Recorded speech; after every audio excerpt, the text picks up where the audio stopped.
Hey, Kaiser here, Total Geek Live. With me is Baltimore Guy and Danny, and we're coming to you today just to talk about the impact of Stan Lee on all of our lives. As you know, he passed away this year, and for his birthday, we wanted to release this video commemorating just favorite moments, favorite characters, just personal stories. Um, uh, those of us who had a chance to meet him, and so this is all for you, Stan. Excelsior.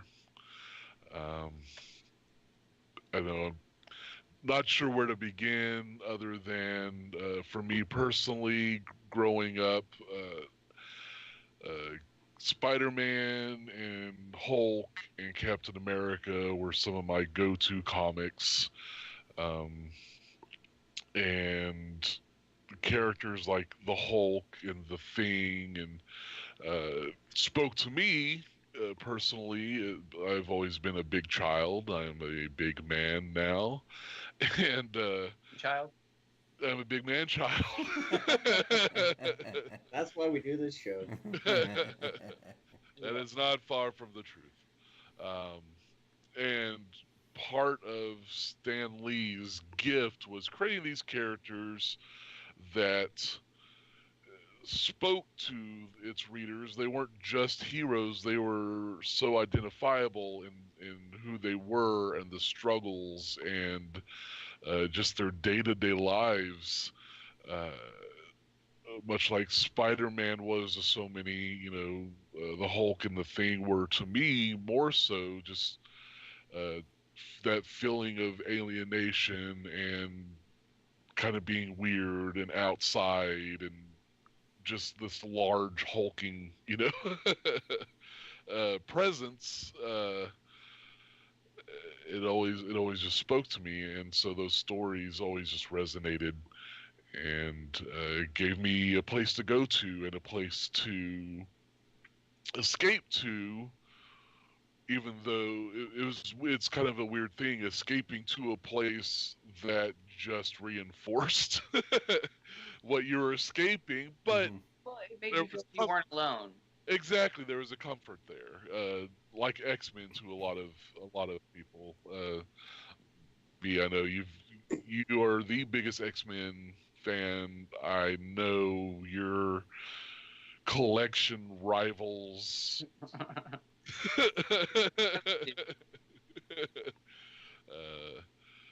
uh, I'm just going to pass the baton on to you and let you say a few things of. Oh, sure. So, of course, my first real entry into what Stanley created was Spider-Man. As a young kid, that was, Spider-Man was everything. Yeah, I remember playing Spider-Man in the backyard with my neighbors, and we were always, joking around and funning. And once I found, I guess it was Spider-Man and His Amazing Friends that had the X-Men episode. Mhm. And that's when I was introduced to them. I'm like, who are these people? I want to know all about them. And so I actually went to the library and they had collected versions of the original run. So it's Stanley's X-Men 1 through like 10 or 11, like that. And I poured through it. And yes, of course, it was from 1963, very different time, very different way that they would um, write comics. And so it was a little different. But from a kid, I was just like, the strangest teens of all, yes, I'm down for it. Everything that they were about spoke to me. So the X-Men really, the idea that you were different because you were born with an extra something, an extra gene, that spoke to me, and I was really related to that, and that found I found a home in that, and so I, read as much as I could, fell in love with all the characters, and you know, the cornerstones that he built for the Marvel universe at large, but for the X Men, it really lasted and is lasting for so long that it's an incredible testament to his creativity, his promotional acumen, and his likability, his thoughtfulness, his uh, bravery, that we are still talking about, the Marvel characters today. Because there's a time where they could have gone, belly up and forgotten. Um, but we're grateful and lucky that that never happened. And for record's sake, you never forget your first class. Aw. That's a great shirt. Yeah. Nice. So the '05 X-Men, representing them for Stan Lee. Thank you, Stan. Guy, you're So, next. all right. Well, Spider-Man was also my entry to the Marvel Universe. Spider-Man and the Hulk. There's a lot that Stan Lee did. He's basically responsible for all the major teams. I mean, there's Spider-Man, there's Fantastic Four, there's the Avengers, there's the X-Men, Daredevil, and all these fantastic characters. And you look at what he created back in the 60s, and considering how strong they are today and getting stronger and just more mainstream. I mean, there's so many Marvel movies out there, and the comics are still going. Uh, Spider-Man always spoke to me. That was always my go-to character, the guy that wanted to do the right thing, was notoriously unlucky. Life always got in the way, but still had to stand and keep trying. And that's Spider-Man has always been my go-to relatable character. And even in our discussion with the Spider-Verse, he's I just infinitely have always found the struggles of Peter Parker relatable. But Stan Lee made the teenage character not a sidekick; he made them a hero. Yeah.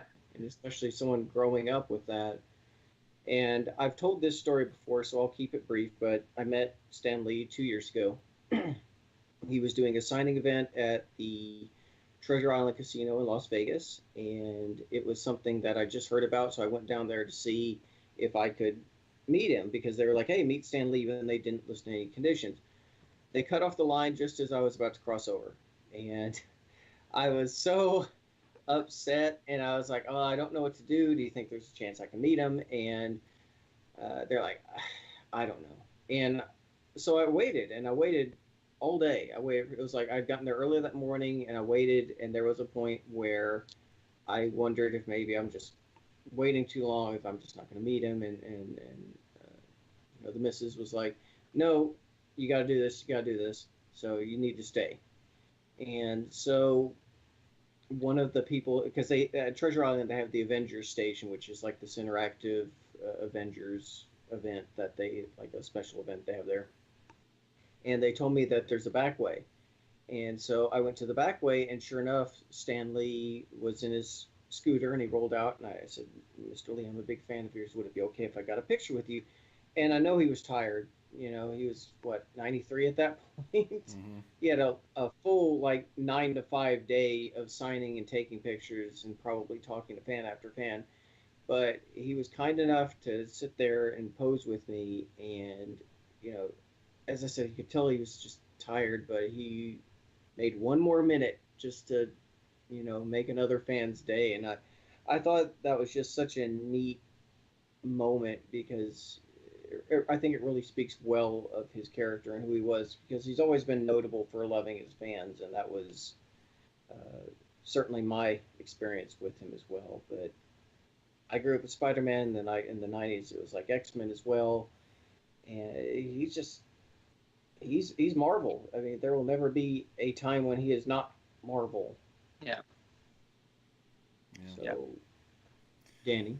Yeah, I'm like you guys. Spider-Man was my introduction, and the Incredible Hulk. I mean, I watched the Lou Ferrigno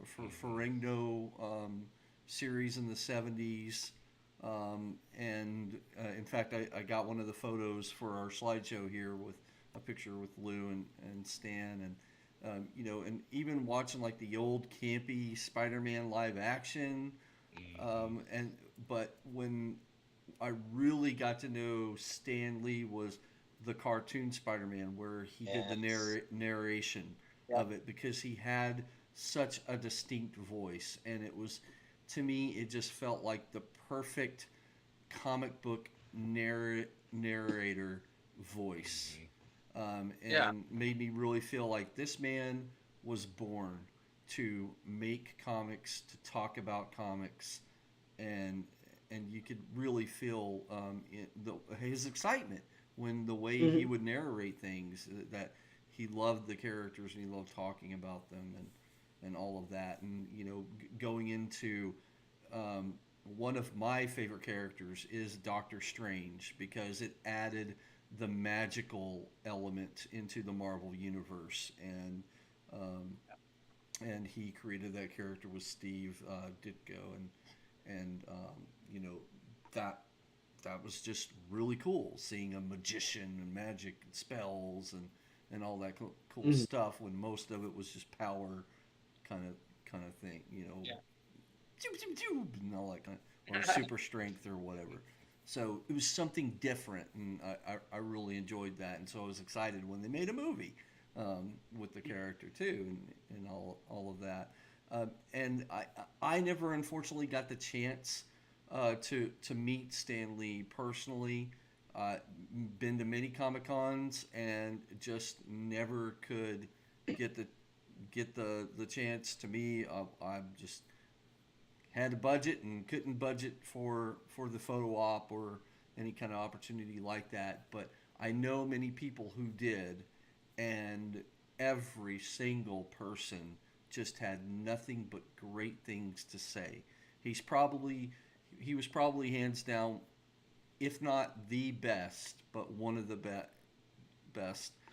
Just photo opportunity, autograph opportunity, things worth the money.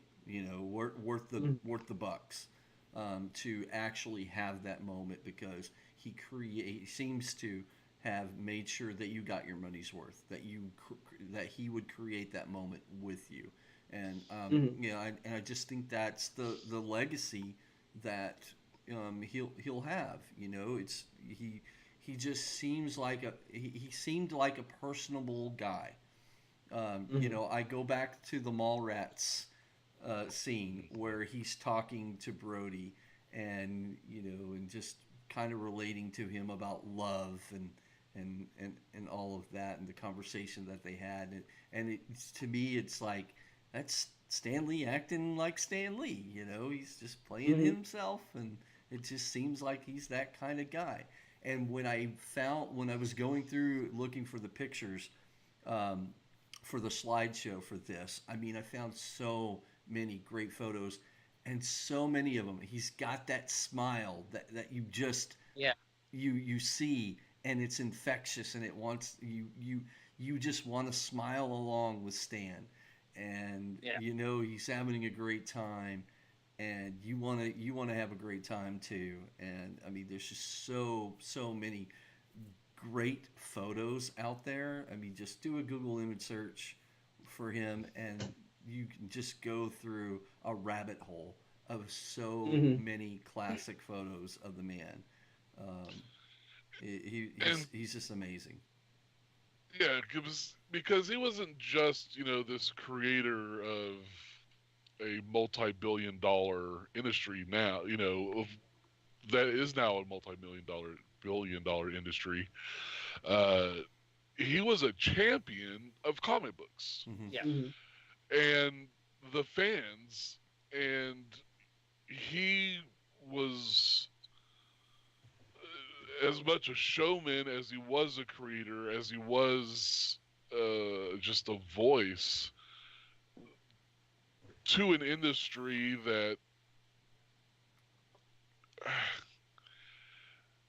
it's easy, like video games. You look down on, oh, those are for kids, and all of us, we got into comics as kids, but we still grew up and still read them and still read them, and it's a lot of that's because in those formative years there was this man on his soapbox, Mhm. you know, uh, just sharing his what's going on, and just he's so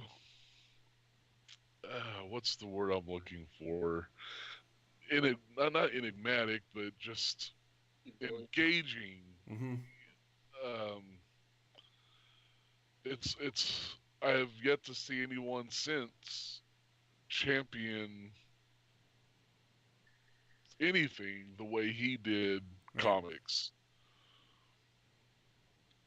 And not only that, I mean, I was reading some of the I think it was the History of Marvel Comics book that came out, and time and again they talk about how they thought comics were dead from the Mm. moment they did Fantastic Four and Spider-Man #1.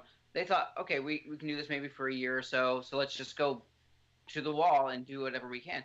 They never really knew how long it was going to last, how much they were going to get out of it. So they just did everything that any sort of idea that they had, they put it into the comic and tried to make it work. And, you know, for the most part, it was very successful. They had great ideas. They had really interesting ways to, make these characters relatable. And Stan's whole concept was these heroes are right outside your window. Mm-hmm. Mm. This world is yours. It's the heroes outside there, and they all had personal demons and problems and failings that they were dealing with, and that made it relatable. All Mm-hmm. these characters had something that you could relate to, that you could see, like, yes, I'm like Peter Parker, or I'm like the Thing, or I'm like, whomever you could identify with. There was someone for you, and that was a really inclusive and welcoming um, uh, genre, and to have that was really incredible. But not only were the characters kind of is so relatable, Stan Lee did a lot to make the comics creators relatable. He gave them kind of names like Jack King Kirby, and people he co-created with Steve Ditko, John Romita, all these characters, all these creators. He had given them a voice and a recognition to the audience, so that not only did they know Spider-Man, they knew Ditko. Not only did they know Fantastic Four, they knew Jack Kirby. So it was really great that he, became the face of Marvel, but he didn't shy away from giving credit and giving spotlights to the people who were also doing the work there. Right. And that's an incredible thing, and nothing that wasn't something that the distinguished competition had. So I think that's what also set him apart. And he touched on something when he said, these are, you look out your window and these are those characters. And he even took that a step farther, whereas where DC was in Metropolis and Gotham, Yep. and you were in New York, you were in Hell's Kitchen, you were in, you know, Yeah. he set them in real life places with Yep. real people Mm-hmm. with real problems and, real stories to tell. And you're saying how and they didn't know if it was gonna last, and so they wrote each issue like it was their first and last one, Mm-hmm. So and whenever they did another one, well, okay, you wrote it like it was the last one, so you just made it as big and as epic, and you didn't have as many arching storylines and stuff. You had a lot more contained stories, because who knows if this is going to be the last one that ever sells. Right. Yeah. But yeah, I mean, I think that's one of the favorite things that I like about Marvel Comics, and one of the biggest differences from DC. DC characters are gods, and Marvel characters are humans essentially playing the role of gods. I mean, but they had, it's like you said, Baltimore, they had human problems. Tony Stark, Iron Man, was an alcoholic. Daredevil was a devout Catholic struggling with his religion. Yeah.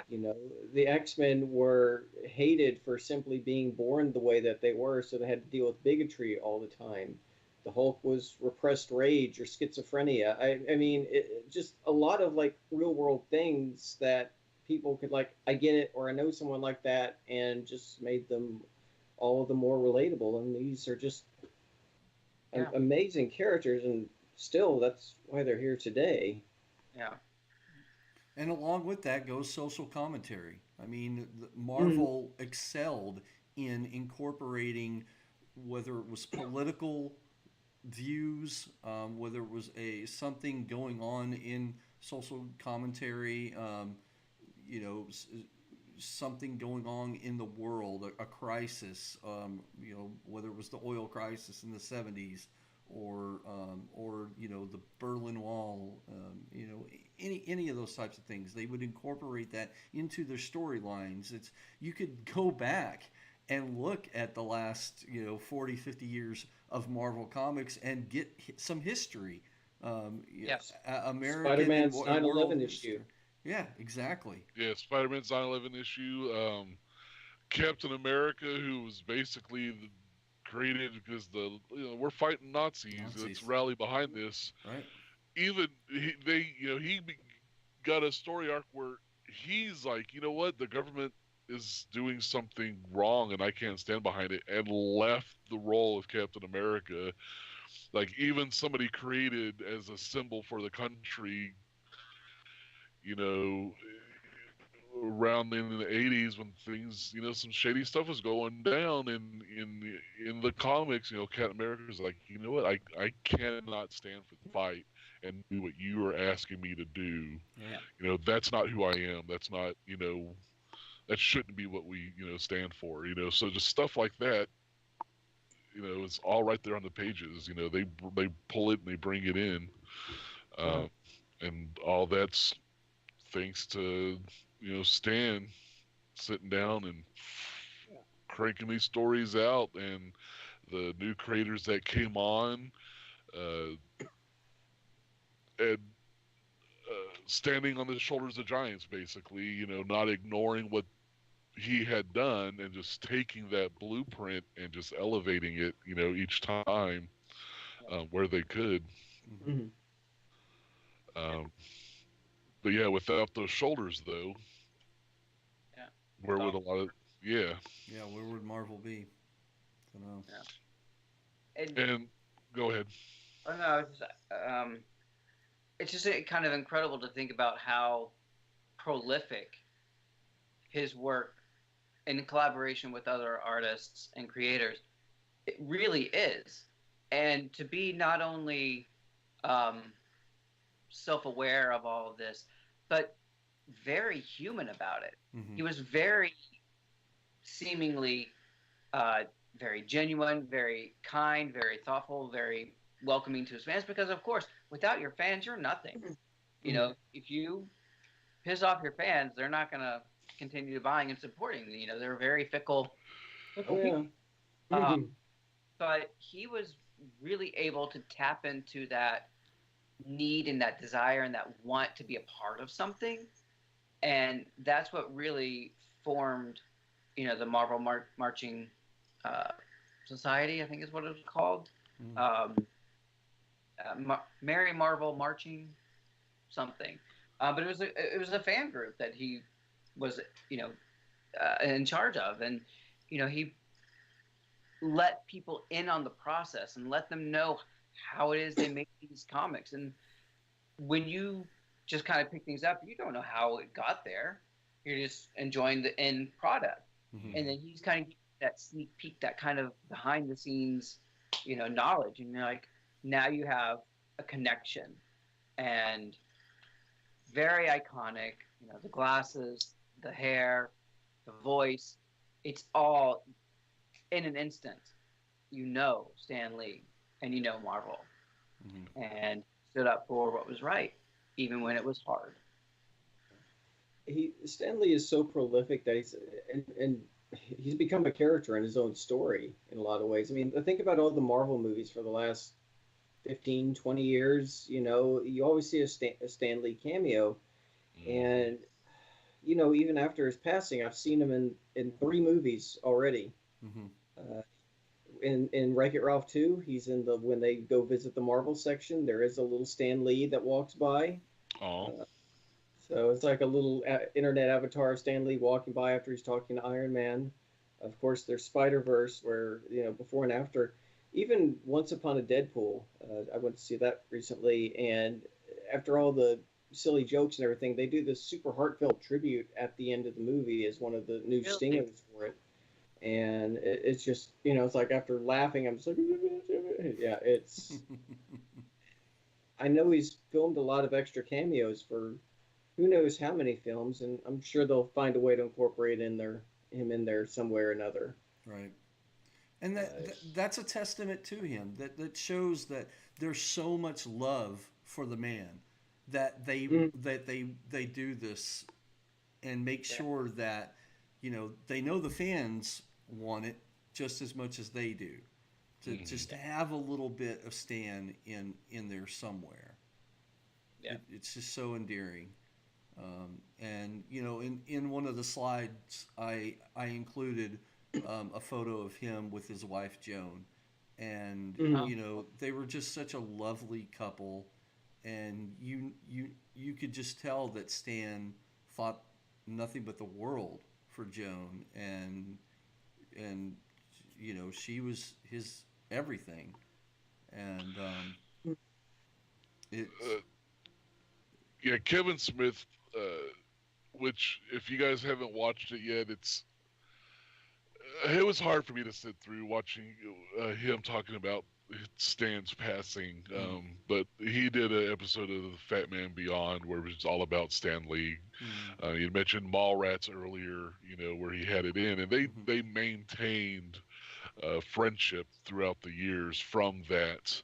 mm, And he tells a very endearing story of being at his house once, and they were talking, uh, doing some interview for something, and he's talking about Joan, his ever loving wife, and he went to talk to her, and he's like, she's loved him just as much. She was like, mhm. you didn't even. You just don't even understand what a beautiful poet this man is. That there's a whole other side of the Stan Lee that only she really ever got to see. Right. Um, and it just, wow. and,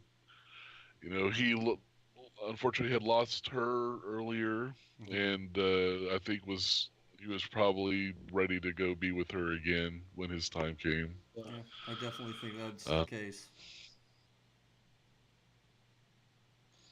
Yeah, uh, yeah, So what? I What's think your that. favorite? Oh, go ahead. Oh no, I was going to say, what's your favorite Stanley cameo? Oh man. Tony Stank always gets Oh a my God, chuckle out that's of me. brilliant. Is that the FedEx? Yeah, Yeah. The yeah, FedEx one? Yeah, that's pretty good. that's a good. It's pretty good. I kind of liked the one because it kind of I think it solidified a fan theory about it where everybody for a while was thinking after so many cameos and all these they were like, is he a watcher? He is, isn't he? He's a watcher. And then in Mm, I think it was Guardians of the Galaxy 2. I think too. Yeah. Yeah, they had the stinger where he's sitting there with the other watchers and he's telling stories and all that, and I'm like, oh, that's nice. Like it's maybe like they heard the buzz and all that, and they're like, Mhm. why not? Let's throw that in there. Stan probably thought it was genius. It's like, yeah, of course, let's do it.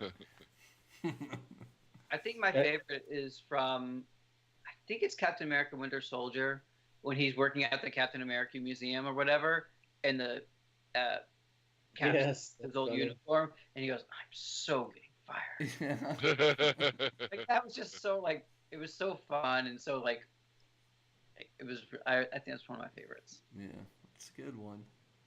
Was he the DJ in the strip club in Deadpool? Oh yeah,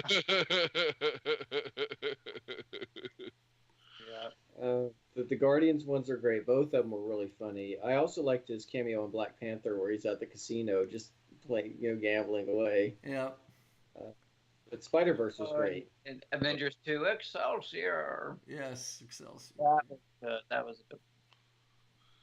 Yeah, the Spider Verse one was great, selling the costume to Miles. Mm, Yeah, I think that one means the most because it's the first one we've seen. I mean, really seen. right. yeah. With his voice and Yeah. him speaking it and speaking something that's just it's a Stan Lee line. Yeah. It's just so poetic and perfect. The happiness with the real, like, earnestness, and then the joke. Yeah. Yeah. And I think it was a great, Oof. Yeah. So thank you, Thank Mr. you. Lee, for everything that you personally hands-on created, and for everything that it inspired. Even Stripperella, we won't hate you for that. Yeah, thanks, Stan. I hope you're in some other universe now, creating new stories and having a great time with Joan, and just making a whole new set of fans out there somewhere. Yeah. You made us true believers. Very grateful for that. Enough said, and Excelsior. Excelsior. Well, that's it, guys. I'm gonna start crying if we keep talking about them. So, as always, it's all geek to us. Bye. Bye. Bye, everybody.